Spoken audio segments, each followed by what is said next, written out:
നമസ്കാരം, ഞാൻ തിരൂർ ദിനേശാണ്. ഭാരതപ്പുഴ ഇതാ നമ്മൾ കാണുന്നു.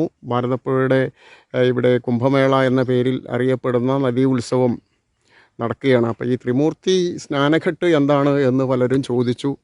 അതിൻ്റെ ഒരു കാര്യം കാണിക്കാം എന്ന് വിചാരിച്ചു. ഇത് ഭാരതപ്പുഴയുടെ വടക്ക് ഭാഗത്തുള്ള ഭാരതപ്പുഴയുടെ വടക്കേ കരയിലുള്ള നവാമുകുന്ദ ക്ഷേത്രമാണ് നമ്മൾ അകലെ ഈ കാണുന്നത്.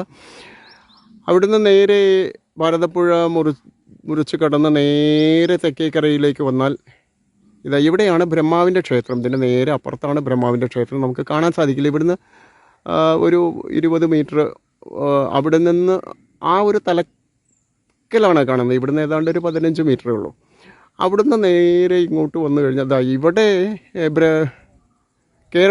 കേളപ്പജിയുടെ ഒരു സമാധി സ്ഥലമാണ് കേട്ടോ. ഇതിൻ്റെ ഇടയിലുള്ളൊരു ചരിത്ര സ്മാരകം കാണിച്ചു എന്ന് മാത്രം.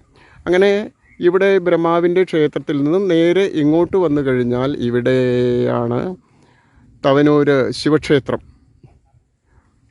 ശിവക്ഷേത്രത്തിൽ നിന്ന് നേരെ വീണ്ടും ഭാരതപ്പുഴയുടെ ഈ ഒരു ഭാഗത്തേക്ക് വന്ന് നവാമുകുന്ദ ക്ഷേത്രത്തിൻ്റെ അവിടെ എത്തി നിൽക്കുമ്പോൾ ഇതിനെ ഒരു വരഞ്ഞ രീതിയിൽ നമ്മളൊന്ന് സങ്കല്പിച്ച് കഴിഞ്ഞാൽ ഇത് ത്രികോണാകൃതിയിലാണ്.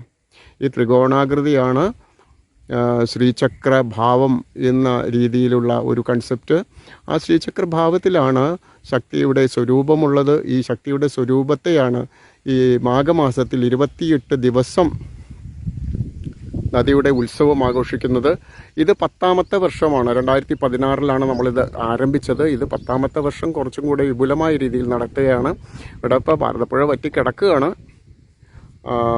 ഏതായാലും ഈ ത്രിമൂർത്തി സ്നാനഘട്ട് എന്താണ് എന്ന് ചോദിച്ചവരോടാണ്, അവർക്കുള്ള ഒരു വീഡിയോ കൂടിയാണിത്. ഇതാണ് നമ്മുടെ ഭാരതപ്പുഴ.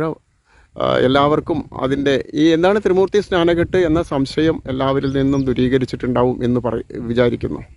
നമസ്കാരം.